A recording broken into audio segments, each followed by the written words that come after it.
Welcome to Washington Today on C-SPAN Radio for Wednesday, March 13, 2024. The U.S. House passes a bill requiring the Chinese company that owns the short video app TikTok to sell it or not be able to distribute it in the United States.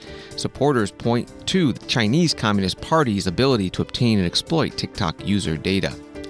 House Republicans start their policy retreat at the Greenbrier Resort in West Virginia, but perhaps half their members do not plan to be there.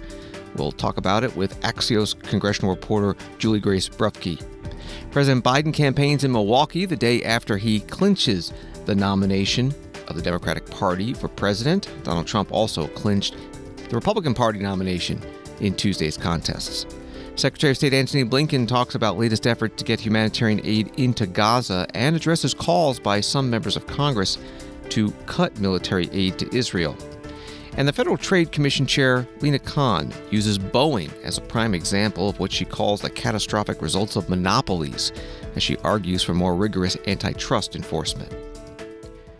Story at the Washington Post: the House on Wednesday approved legislation that would require TikTok's Chinese parent company ByteDance to sell it within 180 days, or risk having the app barred from app stores and web hosting services in the United States.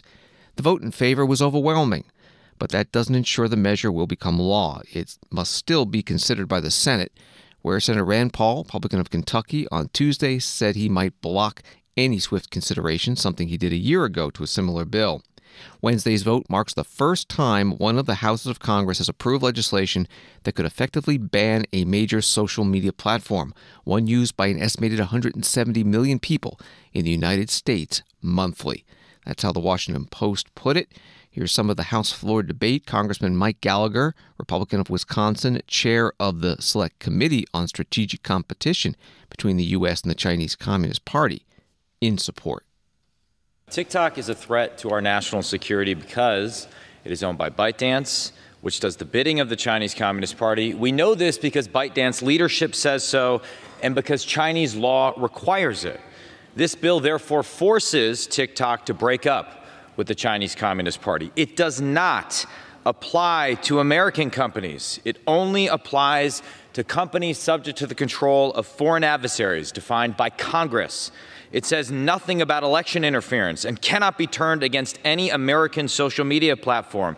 It does not impact websites in general.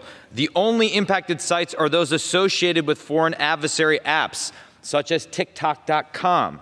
It can never be used to penalize individuals. The text explicitly prohibits that, and it cannot be used to censor speech. It takes no position at all on the content of speech, only foreign adversary control. Foreign adversary control of what is becoming the dominant news platform for Americans under 30. This is a common sense measure to protect our national security. I urge my colleagues to support this critical bipartisan legislation. Congressman Mike Gallagher, Republican from Wisconsin, on the House floor before the House did pass this bill. An article from AFP reads, ahead of the vote, Foreign Ministry spokesperson Wang Wenbin condemned the proposed ban.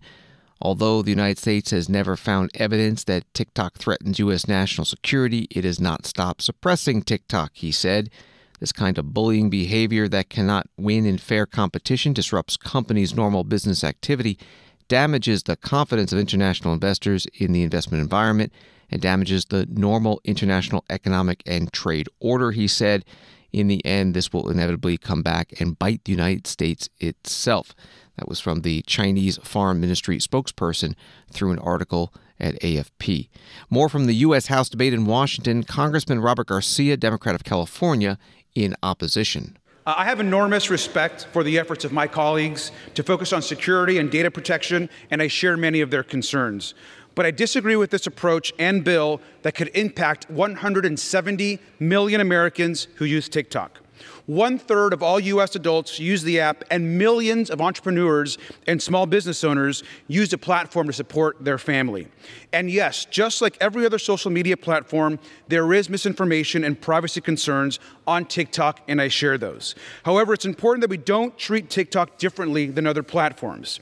If we're going to address this issue, we've got to take the same approach to all social media platforms. We can't just single out one.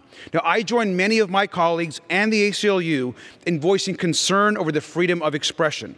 Now, I'm a strong supporter of ensuring that TikTok remains an open marketplace, and there's no guarantee in this bill that there won't be an interruption of service that could lead to an end of this app. I don't think we fully appreciate the impact this is going to have, and for that, I'm a strong no. Thank you, and I yield back. Congressman Robert Garcia, Democrat from California, on the House floor. CNBC reports that although House members who drafted the bill have previously said that it does not ban TikTok, the legislation in its current form requires ByteDance to divest TikTok within roughly 6 months in order to have the app to remain available in the United States. If the bill is enacted, App Store owners such as Apple and Google, along with internet hosting companies, would be prohibited from supporting TikTok and other apps that are linked to ByteDance. The article continues, in the chance that the latest TikTok bill passes, Angelo Zeno, a vice president and senior equity analyst at CFRA Research, told CNBC it's possible that TikTok's U.S.-only business could fetch a valuation north of $60 billion when looking at peer valuations in the market. More from the House floor, Congressman Raja Krishnamurthy, Democrat from Illinois, ranking member on the Select Committee on the Chinese Communist Party, in favor of the bill. This bill is not a ban, and it's not about TikTok. It's about ByteDance. Let me tell you about ByteDance. ByteDance is a 100% owner of TikTok. ByteDance is controlled by the Chinese Communist Party. In fact, the editor-in-chief of ByteDance is the secretary of the Chinese Communist Party cell embedded at the very highest ranks of the company. And he has been charged with making sure that TikTok and all products of ByteDance adhere to, quote, correct political direction. This particular bill ensures that ByteDance divests itself of the vast majority of the ownership of TikTok. Our intention is for TikTok to continue to operate, but not under the control of the Chinese Communist Party. Secondly, this divestment requirement is not new. It's not without precedent. When the app Grindr, a popular LGBTQ app, was acquired by a Chinese company, and the United States government determined that sensitive data of LGBTQ members of the military and U.S. government officials got into the hands of the Chinese Communist Party, they required divestment. This happened quickly. Why? Because Grindr was a very valuable social media company. The same is true with regard to TikTok, and there will be no disruption to users, just as there was with Grindr. Third point, unfortunately, when TikTok has appeared before Congress, whether it's before the House Energy and Commerce Committee or otherwise, it has not been candid, my friends. It has not been candid. First, TikTok said its data is not accessible to China-based ByteDance employees. False.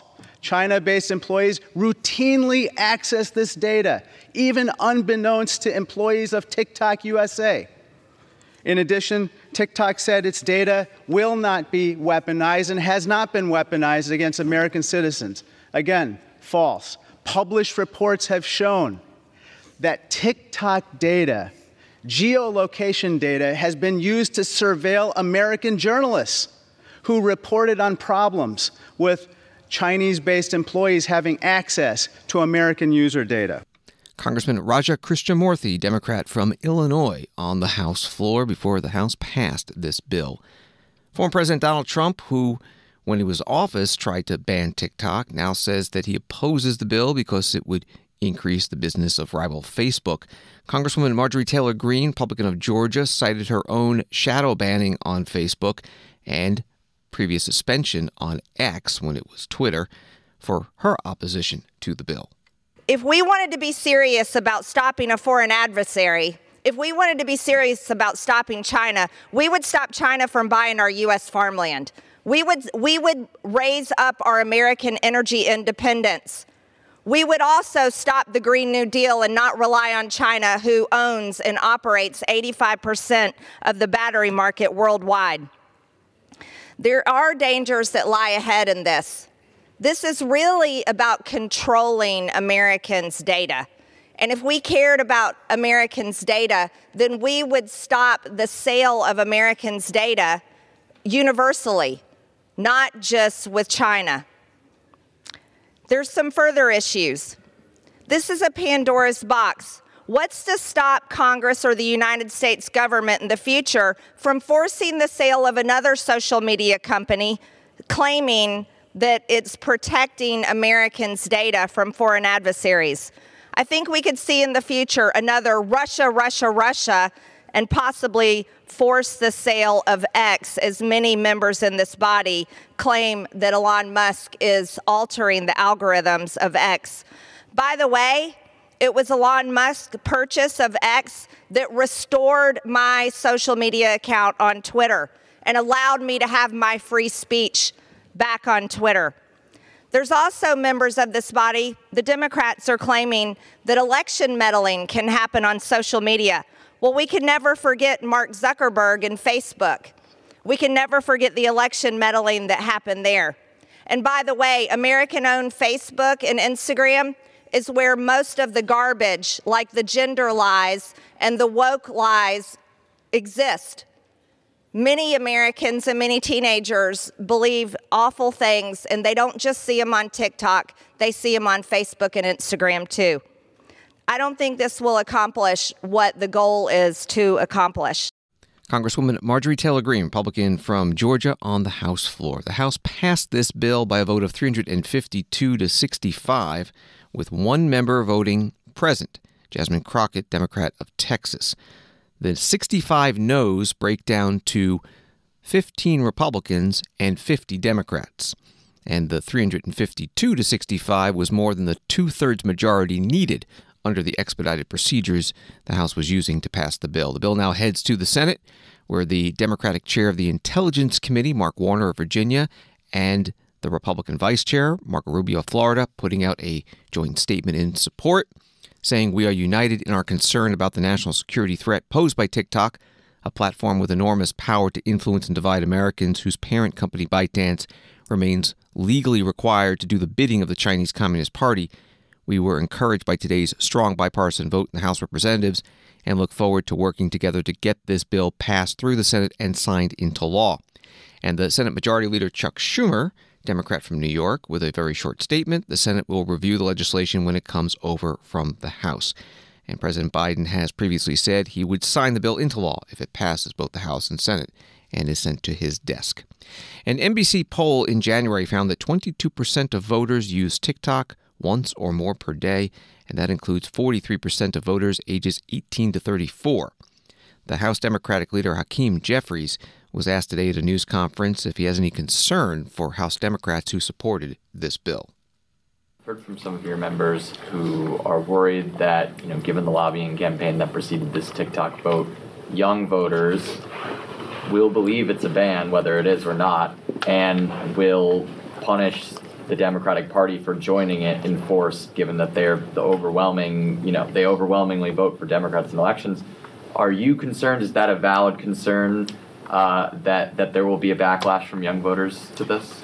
I don't support a TikTok ban, and I have every confidence in the world that whatever the course of this legislation takes as it goes over to the Senate, that TikTok will remain available to those who continue to enjoy the platform at this very moment. The House Minority Leader Hakeem Jeffries, Democrat from New York, at his news conference.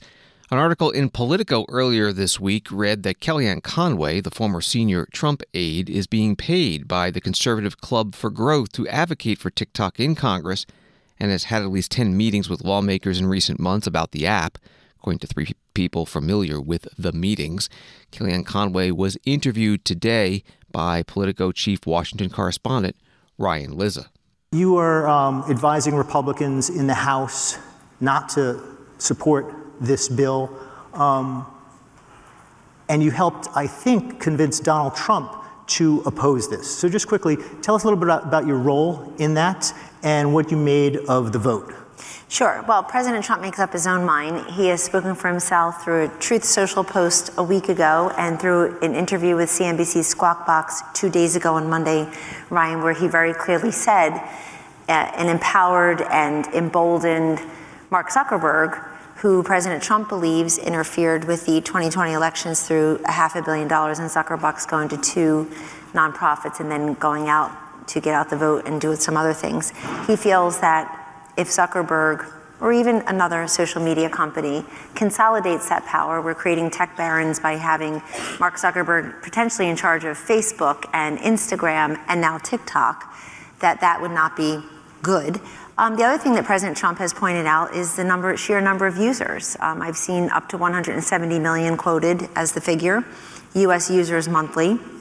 And as President Trump said on Monday, his belief that you have a lot of young people in there, a lot of females, a lot of voters who they like it. And it's not just for entertainment. Maybe it started out that way. There's a lot of connection and community on TikTok. I'm not even on TikTok. I'm not even one of the 170 million users.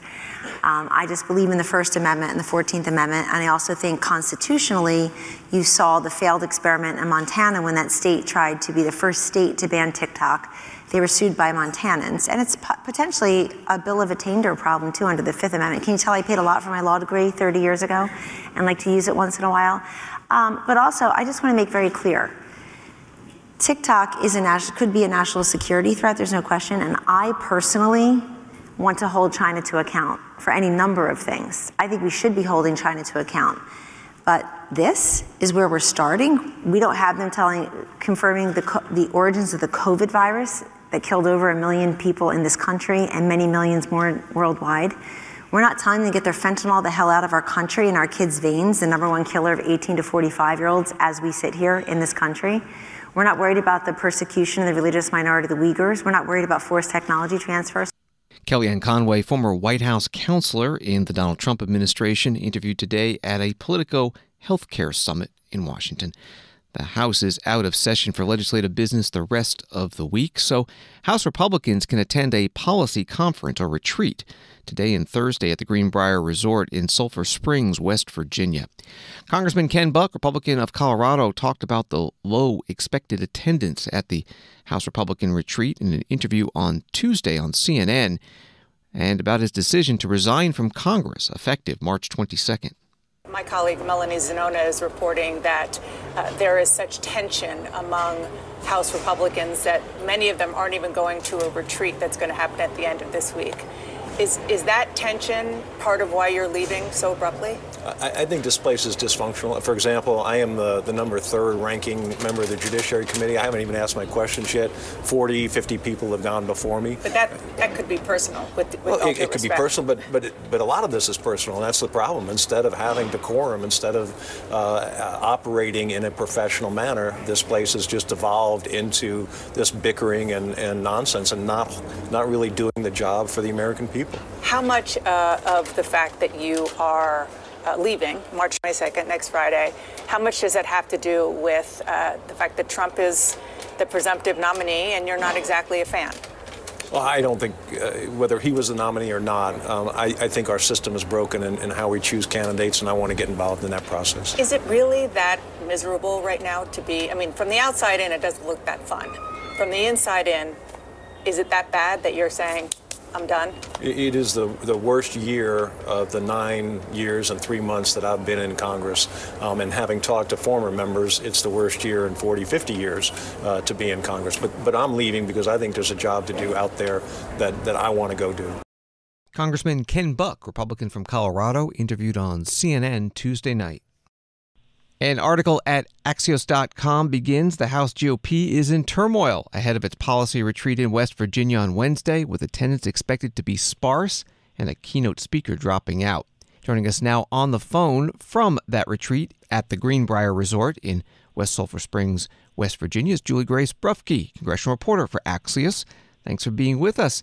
So thank you for having me. Why are so many Republicans in the House skipping this retreat? Well, I've talked to a number of members. Some of them want to go back to their districts and feel like it's a more productive use of their time to kind of go talk to constituents headed as we kind of approach election season.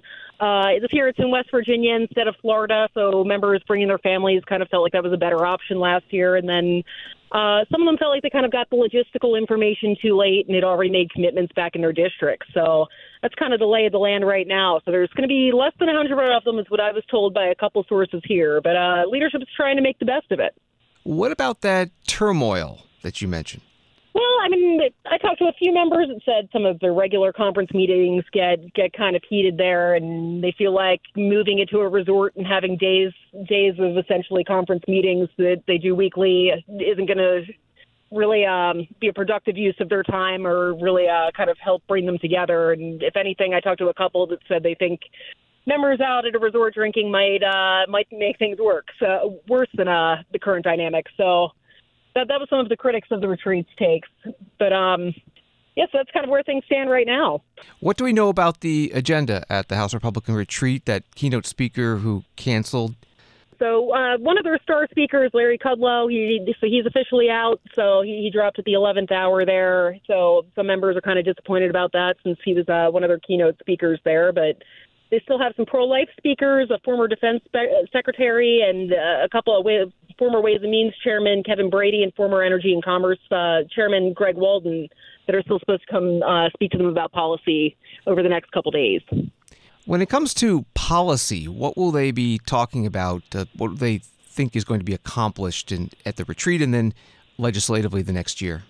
So a bunch of the chairmen will give talks and kind of try and unify on what their agenda will be for next year and kind of try and find some common ground on some things they'd like to accomplish. So that's kind of their goal right now, to kind of get people out of their normal element at the Capitol and kind of bring people together to be able to kind of work out policy goals and what they'd like to do for the rest of this Congress and moving into next Congress, and kind of what they can pitch to voters as they head into November.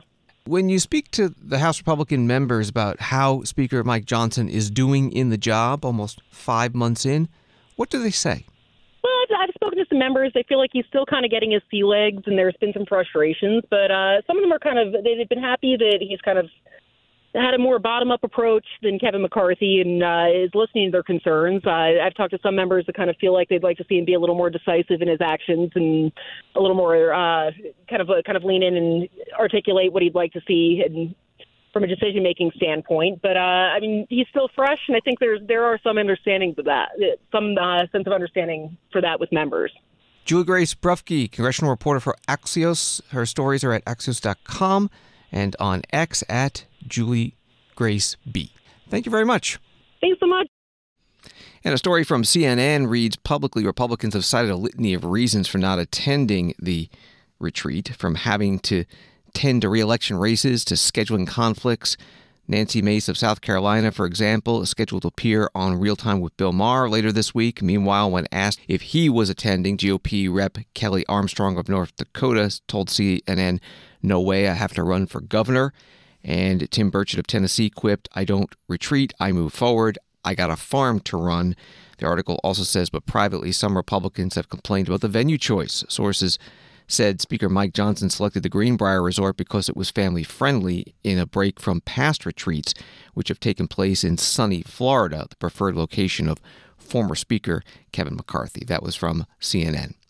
President Joe Biden is campaigning today in Milwaukee, Wisconsin, a battleground state, one day after clinching the Democratic Party nomination in Tuesday's primaries. Reuters writes the White House said President Biden would announce $3.3 billion in projects in 40 states to reconnect communities divided by highways decades ago, using funding from both the Bipartisan Infrastructure Law and the Inflation Reduction Act. Tuesday night, this video titled "Let's Go" was posted on X by @Joe Biden.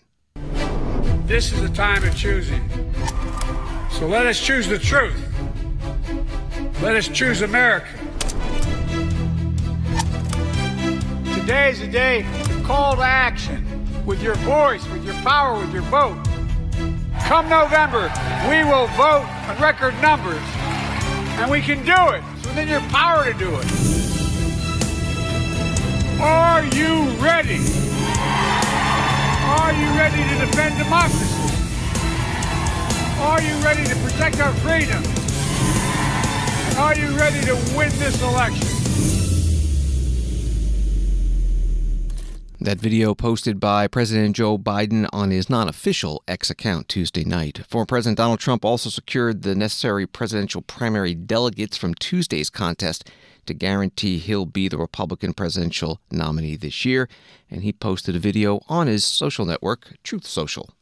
The Republican National Committee has just declared us the official nominee, and so we're the official nominee of the Republican Party, which is a big deal. But most importantly, we now have to go into victory because our country's in serious trouble. We have millions and millions of people flowing in. We have no respect on the world stage. What we say doesn't mean a thing anymore. And to have that happen is unthinkable.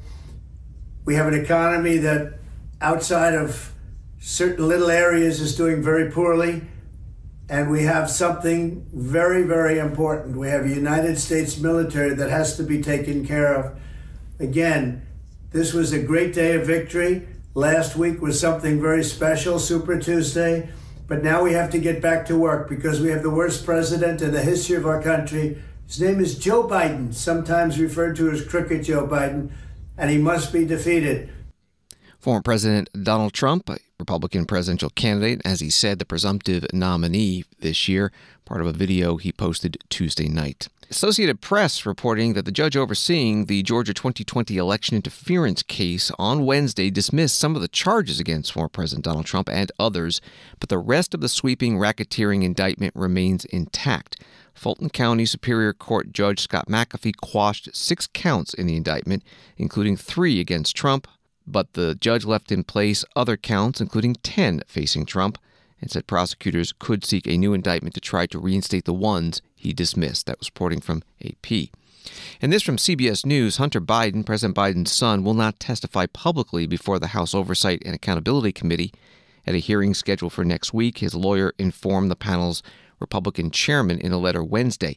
Abby Lowell, the lawyer, wrote, "Your blatant planned-for media event is not a proper proceeding, but an obvious attempt to throw a Hail Mary pass after the game has ended." He called the hearing a carnival sideshow and said Hunter Biden would consider an invitation to a hearing with relatives of former President Trump who have engaged in their own work overseas after Trump left office. James Comer, the committee chair, said in a statement that the hearing will proceed and Republicans expect Hunter Biden to participate. He wrote, "The committee has called Hunter Biden's bluff. Hunter Biden for months stated he wanted a public hearing, but now that one has been offered alongside his business associates that he worked with for years, he is refusing to come." The chairman said that during the earlier phase of Republicans' investigation, Hunter Biden confirmed key evidence but contradicted testimony from former business partners who appeared before House investigators. That was from CBS News. And Washington Today continues in a moment. Hi, I'm Tammy, and joining me today is Paul as we celebrate 45 years of C-SPAN's unblinking eye on the democratic process. That's right, Tammy. Since our founding in 1979, C-SPAN has been documenting history with a unique approach, unfiltered, without commentary, and entirely independent from government funding. C-SPAN is funded by fees from our cable and satellite distribution partners, and now with fewer people subscribing to cable and satellite, we're asking you to help support our next 45 years. It's amazing to see how C-SPAN has adapted and grown. With the rise of digital platforms and social media, C-SPAN has expanded its reach. So no matter where you are, you have 24/7, 365 access to the democratic process. And as we navigate this ever-changing media environment, C-SPAN's dedication to putting you in the rooms where politics is debated and policy is determined will not waver. We ask you to support C-SPAN's vital mission. As we celebrate 45 years of service, your contribution helps us to continue to adapt and grow in this digital age. Visit cspan.org/donate to make your contribution today. Here's to 45 more years of bringing democracy directly to you wherever you get your news. Thank you for your support. Visit cspan.org/donate today to make a difference.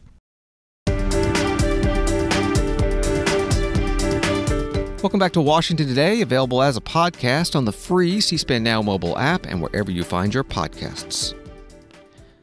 Secretary of State Antony Blinken, writes Reuters, said on Wednesday he held a video conference with officials from Cyprus, Britain, the UAE, Qatar, and European Union and United Nations to discuss getting a new maritime corridor for getting humanitarian aid into Gaza up and running. Blinken said the corridor, once established, would enable distribution of up to 2 million meals in Gaza, where aid agencies say the 5-month-long war between Israel and Hamas has driven much of the population to the brink of famine. That's the reporting from Reuters. The Pentagon has said it could take up to 2 months to build the temporary pier off the Gaza coast that President Biden has announced. Secretary Blinken held a news conference today at the State Department in Washington. President Biden, in his interview, also said he wouldn't suspend any military aid to Israel in a way that would impact, for example, the Iron Dome. Does that mean the United States would consider putting conditions on offensive weapons to Israel? Secondly, you met with EU Foreign Policy Chief Joseph Borrell today. He said at UN, Israel is using starvation as a weapon of war. Do you agree with that? And if you don't, who do you think is responsible for the man-made famine in Gaza? And lastly, there has been an Israeli airstrike today on an UNRWA aid distribution center in Rafah. The agency said at least one staff has been killed. It also said that they've shared the coordinates of this facility with the Israeli army in the hope that it would be protected. What can you tell us about this incident? Thank you. So let me take those questions. Actually, let me start with the last one. So I saw the reports of the strike today on the UNRWA facility. And first and foremost, our condolences go out to the families and loved ones of those who apparently lost their lives in this strike. I don't know the details of what happened. I do know, based on what we've heard from the Israeli government, that the IDF is investigating, the Israeli Defense Forces are investigating this incident. And of course, we will look closely to see what that investigation produces.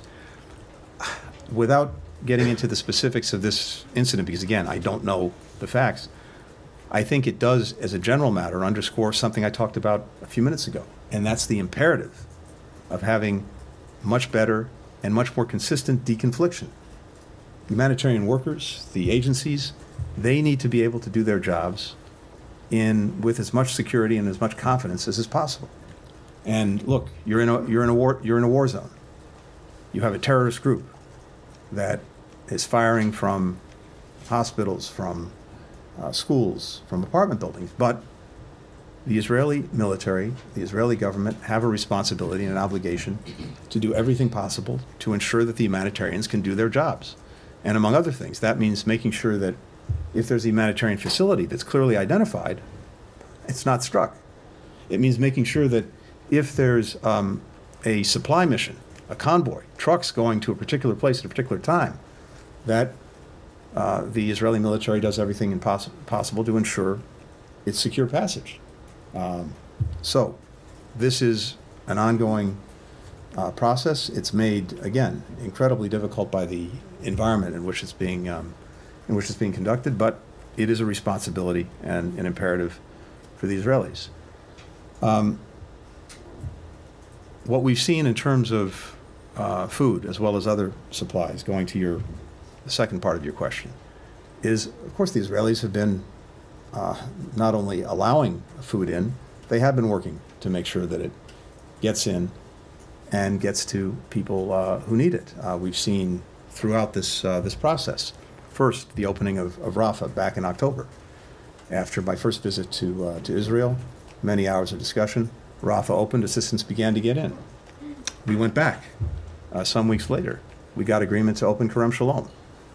During the first pause, the hostage pause, 1 week, the amount of assistance that was then going in doubled during that period of time. Since then, we've pressed them on doing things like getting flour in from Ashdod. I mentioned that a short while ago. The flour that is now getting in to Gaza is enough to produce bread to last for 6 months in Gaza. We have a new opening that was just put in place that will facilitate more assistance going in. And of course, I talked about the maritime corridor that we're building. We've been doing airdrops. The bottom line is food is getting in, but it's insufficient. That's why we're talking about doing everything possible to maximize not only what gets in, but what gets to people. But I think that answers the second part of the question. And finally, look, let me just say this about our commitment. Our commitment is to make sure that Israel has the means to defend itself, to provide for its own security, and that's an enduring commitment. Secretary of State Antony Blinken, part of his news conference today at the State Department in Washington. Another Reuters story, a second shipment of aid will be sent from Cyprus to Gaza in coming days, its foreign minister said on Wednesday, citing growing acceptance the island could play a pivotal role in delivering supplies by sea to the shattered Palestinian enclave. A story from TheHill.com, a group of Senate Democrats led by Bernie Sanders, independent of Vermont, Jeff Merkley, Democrat of Oregon, and Chris Van Hollen, Democrat from Maryland, are demanding President Biden comply with the Foreign Assistance Act and cut off military aid to Israel. Senators argued in a Monday letter to Biden that Section 620I of the Foreign Assistance Act requires Biden administration to halt the sale and transfer of weapons to Israel if Israeli Prime Minister Benjamin Netanyahu's government continues to block humanitarian assistance to Gaza. That from The Hill. Today, Congressman James McGovern, Democrat of Massachusetts, supported this in a statement on the floor. President Biden, in my opinion, has failed to comply with U.S. law by continuing to send U.S. military aid to Israel. Section 620I of the Foreign Assistance Act is very clear. It states, and I quote, "No assistance shall be furnished under this act or the Arms Export Control Act to any country when it is made known to the President that the government of such country prohibits or otherwise restricts, directly or indirectly, the transport and delivery of United States humanitarian assistance." That is what is happening in Gaza. Israeli Prime Minister Netanyahu has made a deliberate choice to use food, water, and medicine as weapons against the people of Gaza. He has restricted and stopped the delivery of aid, including U.S. aid, from reaching suffering, starving civilians in Gaza. This is a violation of U.S. law. President Biden, use your leverage. No more U.S. military aid to Israel in contradiction of our own laws. Trucks of food and medicine need to start rolling into Gaza now. Please, please, Mr. President, use your leverage now. Congressman James McGovern, Democrat from Massachusetts, on the House floor. From Associated Press, President Vladimir Putin said Wednesday that Russia is ready to use nuclear weapons if its sovereignty or independence is threatened, issuing another blunt warning to the West, just days before an election in which he's all but certain to secure another 6-year term.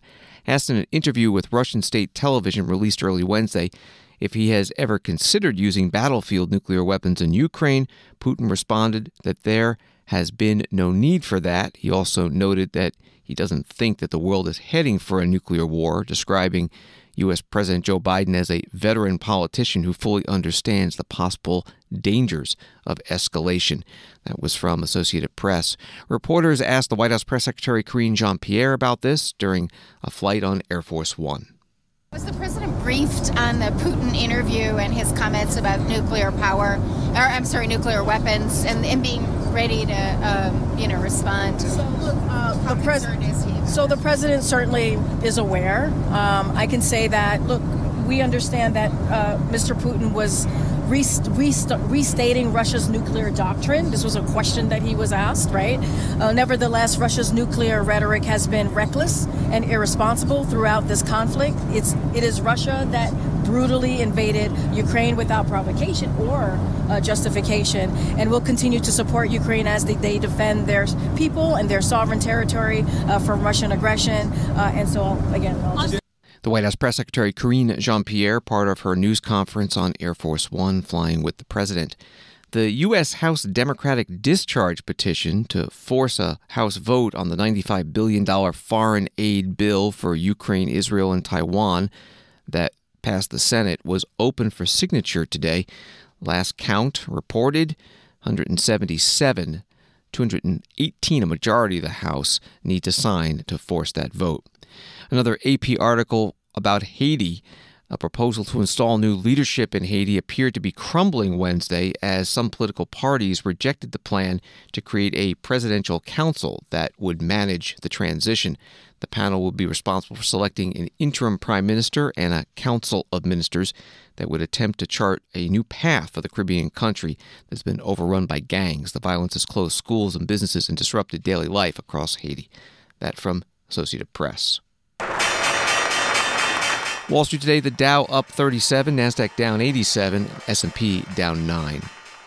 From ABC News, Boeing overwrote surveillance footage from the repair facility where a door plug was reinstalled ahead of the blowout on an Alaska Airlines flight earlier this year, according to a letter Wednesday from National Transportation Safety Board Chair Jennifer Homendy to the Senate Commerce Committee. The NTSB still does not know which Boeing employees worked on the failed door plug of Alaska Airlines 1282, which had its door plug blow out during a flight in January, Homendy also said in the letter. That was from ABC News. The Federal Trade Commission Chair Lina Kahn today used the Boeing company as an example of what she said is the danger of monopoly. It leads to less innovation and quality and geopolitical vulnerability, she says. She spoke at the Carnegie Endowment for International Peace in Washington, D.C. In the 1990s, a White House advisor noted that there was one very high-tech firm that was, quote, a de facto national champion, so important that you can be an out-and-out advocate for it in government.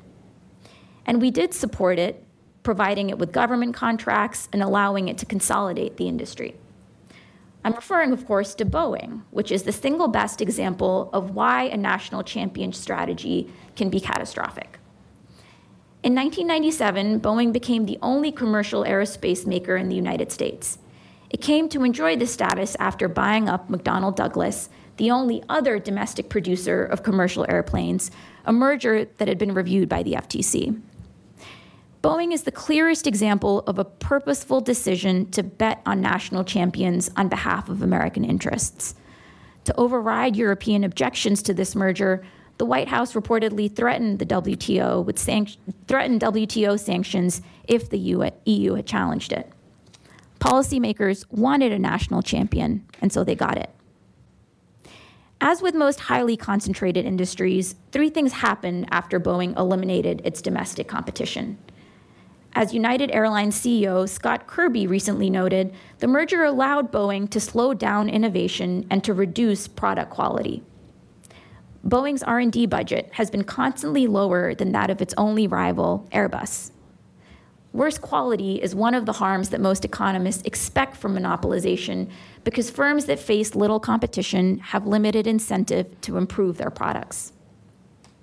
Second, Boeing executives started to view their knowledgeable workforce as a cost rather than an asset, with tragic outcomes. As one consultant put it in 2000, Boeing has always been less a business than an association of engineers devoted to building amazing flying machines. This corporation's engineers designed the B-52 in a single weekend. But the new post-merger Boeing decimated its workforce, offshored production, and demanded wage concessions. The third consequence was that Boeing effectively became too big to fail and a point of leverage for countries seeking to influence U.S. policymaking. In 2020, during COVID, Congress carved out a $25 billion line item just for this one aerospace producer. Relying on a national champion creates supply weaknesses and taxpayer liabilities, but it also creates geopolitical vulnerabilities that can be exploited both by global partners and rivals. As it was buying McDonnell Douglas, Boeing held a board meeting in Beijing and lobbied Congress to end the annual review of China's trading rights so that it could sell more planes. The Chinese government, in turn, would order Boeing planes contingent upon certain U.S. policies, like whether the U.S. held off on sending warships into the Strait of Taiwan or whether the U.S. lifted bans on the export of certain technologies. National champions are still corporations first. They have earnings calls, shareholders, and quarterly profit targets. When policymakers in Washington decide to back a single monopoly, their objectives are but one concern among many for that corporation's senior executives. The Federal Trade Commission Chair, Lina Kahn, today at the Carnegie Endowment for International Peace, an event looking at antitrust law and the future of innovation. And finally, on Washington Today, C-SPAN has announced the winners of the 2024 Student Cam documentary competition. The theme this year was Looking Forward While Considering the Past. This is the 20th C-SPAN Student Cam. Students could explore either what is the most important change you would like to see in the next 20 years or what has been the most important change over the past 20 years. 3,200 students around the U.S. participated. Some of the most popular topics included artificial intelligence, social media, healthcare, climate, school safety, and homelessness. C-SPAN awarded $150,000 in cash prizes to students and educators. Here are the winners.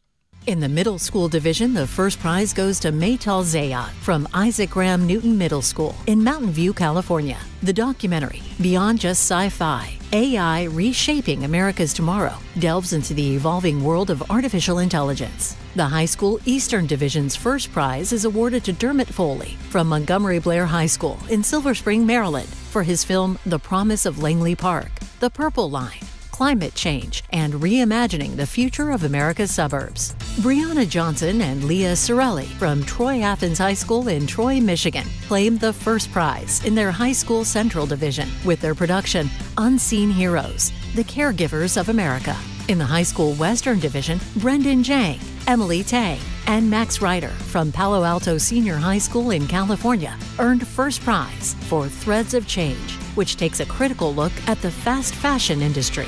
And our top award of $5,000 for grand prize goes to Nate Coleman and Jonah Rothline, 10th graders at Weston High School in Connecticut. Their compelling documentary, Innocents Held Hostage, Navigating Past and Future Conflicts with Iran. And congratulations to all the 2024 Student Cam documentary competition winners and the educators and parents who supported them and all the contestants. You can watch the winning videos at studentcam.org. For 20 years, C-SPAN Student Cam has been a catalyst for inspiring young minds to think critically about issues that are important to them and has empowered them with the tools they need to become informed, civically engaged citizens. Over 63,000 students and 20,000 teachers have participated in the 2 decades, and C-SPAN has awarded more than $1.5 million in prizes. Thanks for listening to Washington Today. Subscribe to C-SPAN's free evening newsletter, Word for Word, and get the stories making headlines in Washington sent to your inbox every day. Sign up at cspan.org/connect. Have a good night.